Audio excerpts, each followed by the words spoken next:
And then kapha is water and earth. And again, two things that are very different from each other come together and create the kapha dosha. And so this diagram kind of shows how those qualities that we looked at in the different elements then are part of the different doshas. So this top circle or this top triangle is vata. And so the qualities that make vata up are light and dry and cold. And so if you're to take the qualities of air and ether, those are the qualities that you would have. They're the qualities that they have in common. And so vatas are light, dry, and cold, and we'll look at that more later. So if you go across the triangle and you look at this bottom line here, the qualities that you find are hot and wet and heavy. And so I would say probably 90% of the time clinically, when I'm working with people, I'm working allopathically. And so this is what I use, is I use opposing qualities to balance vata. So if I find that somebody has a vata imbalance, and since vata is the cause of about 80% of the diseases that you find because it's motion, so it pushes things out of balance and it pushes things back into balance, these qualities are very helpful to know. The other 10% of the time, I tend to use homeopathic approaches. So I actually increase the qualities of cold, dry, and light in the person in a very small dose, in a very sequential way, in order to break the vata, basically, in order to get the vata to move from imbalance back into balance. It's relatively rare. So in general, I teach the more allopathic approach, which is using opposing qualities to treat. So that's vata, and then we have pitta. So if you were to take the fire and the water and put them together, you would have something that's hot and light and wet. And so those are the three qualities of pitta. Again, if we go across from that little triangle to this line here, you have those opposites that are then going to balance the pitta. And so that's dry and cold and heavy. And so those are the things that balance pitta. The quality that's kind of in the center, so when we're looking at vata, we go across it's wet. When we're looking at pitta, we go across it's cold. That's the primary quality that you want to use. In general, that's the quality that you're going to get the most therapeutic effect from. So if that's the only one that you remember, that's the best one to use. And in relation to the Abhyanga treatments, are those oils that are already, let's say, the primary pitta oil? Yeah. Then does it have cold qualities, the herbs that are in that? Yes. Yeah. And vice versa? Yeah. Yeah, and that's why they're blended in that way. Right. Is because they're blended allopathically. So the vata oil is warm, it's wet, and it's heavy. Right. It's a very heavy oil. Where the pitta oil is, still very grounding and heavy, but it's also colder and it's also going to be more drying. Would you ever not heat the oil as much? For a pitta person? Yeah. The main reason that you heat the oils for penetration into the skin. So, there might be circumstances where you'd want to do that. I know with the Shirodara I've been reading, they'll do like cold milk and stuff on the third eye for certain conditions. So they do use that. Shirodara is a tricky one for pitta types. It's one that is rarely recommended when somebody has a lot of pitta, because if you look at it, heat tends to rise, and cold sinks to the bottom. And that's how our bodies work too, And so when I'm working with people through yoga therapy, most of the time what I'm trying to do is I'm trying to get a lot of heat in the legs. Right. Because that's where the heat needs to go.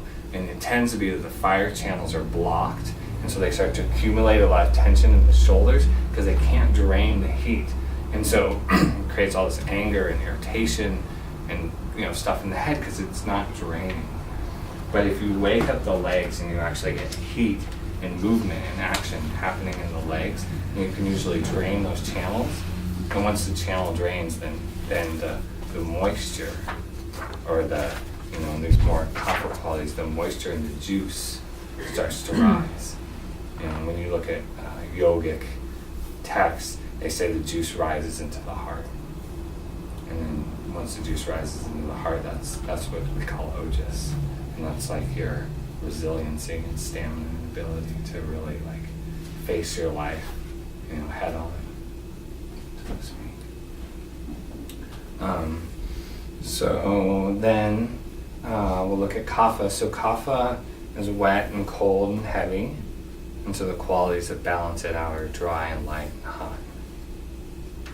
So those are the qualities that you would want to do. And so the kapha oil tends to be the lightest of all the oils, and also the one that's the most heating.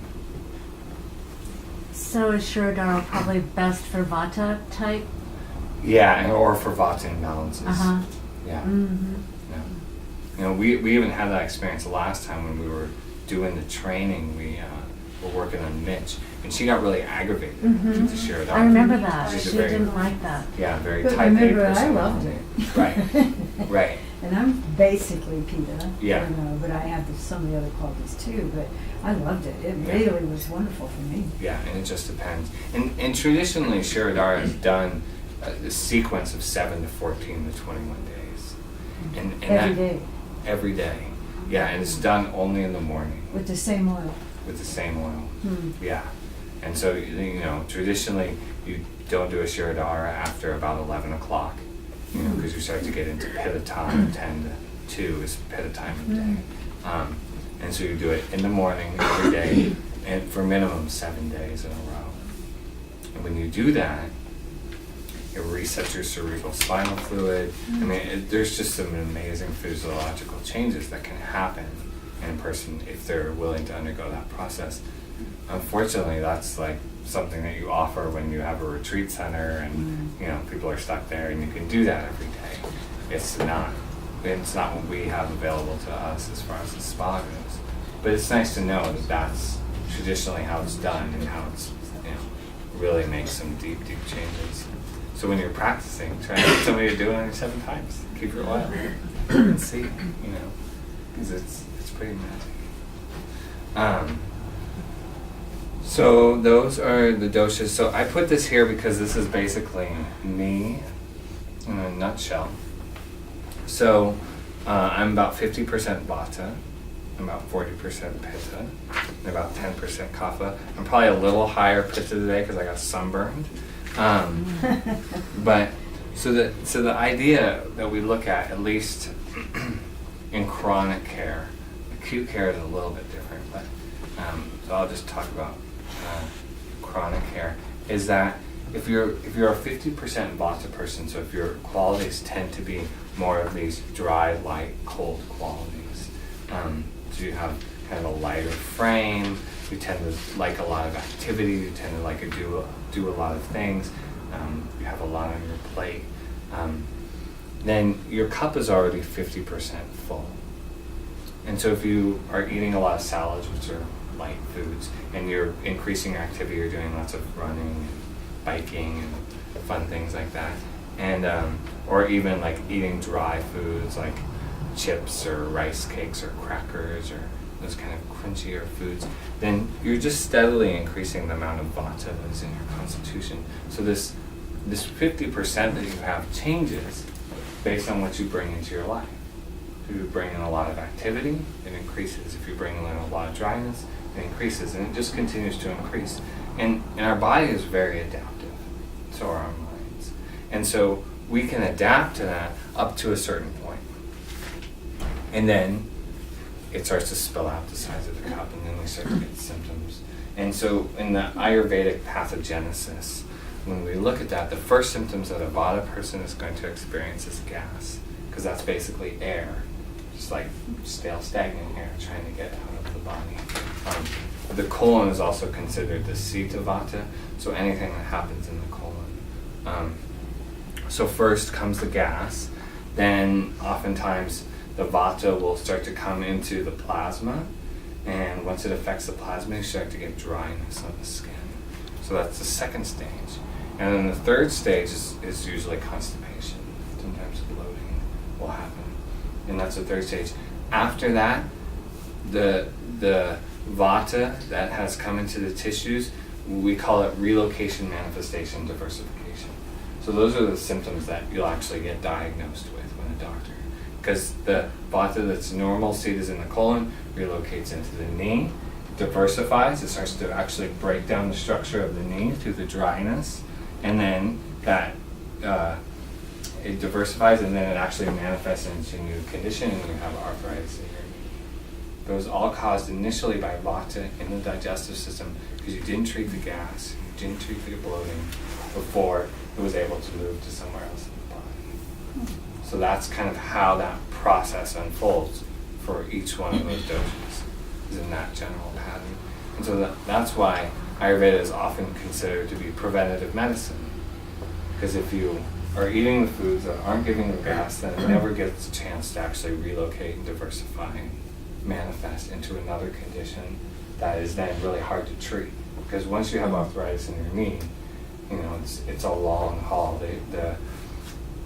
There's a great research facility in India that does a lot of different studies, and something that they've been working on lately and that I've been following because I'm very interested in is most studies look at generalizations. And so what they've started to do is they take allopathic treatments for rheumatoid arthritis, and then they take Ayurvedic treatments for rheumatoid arthritis. The big difference is, in Ayurveda, everything is individualized. So they have 3 staff Ayurvedic doctors, and people come in for their treatment, and their treatment is completely different based on their dosha. Whereas they go to the allopathic physician, and the rheumatoid arthritis treatment is completely standardized. Celebrates. Yeah, exactly. And so that's what they get. And so what they're trying to do is just show that the individualized approach itself is of therapeutic benefit. And so by having each one of these people have a different approach, based on their individual needs, whether that works. So they did the study, and they actually ran out of funding, I think at 24 months, and something happened and they were able to extend their funding, because at 24 months, the Ayurvedic approach had a really low success rate. I think it had like a 40% success rate. The allopathic, didn't, like 100%, there was no 100% cures, but they had people who were 80% better and relatively high. But they were able to get more funding and go for 3 years.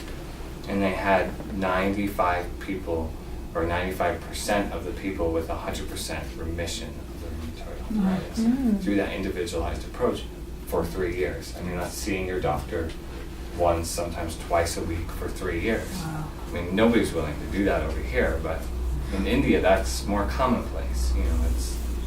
It's built into the understanding that these things take time, and they take dedication, and they take consistency.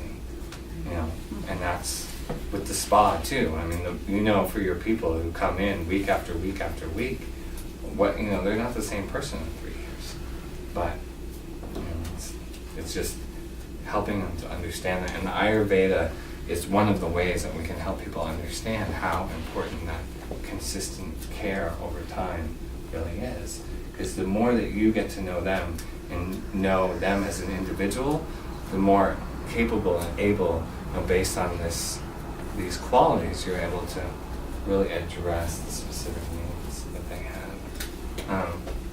So let's look a little bit more at Vata, Pitta, and Kapha, because that's kind of... Could you go through the excess for the other 2 Oh, yeah. dishes? So for Pitta, the first excess is kind of burning, indigestion. And then the second is the Pitta goes into the blood and it creates heat. So the body feels excess heat. And then the last one is the Pitta gets in the small intestine and you get diarrhea.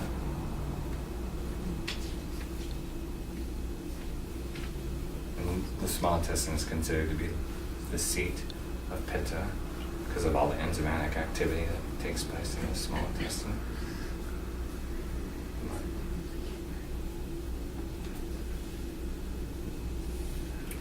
And then so Kapha, the first phase is like sluggish, heavy after eating. And again, the kapha goes into the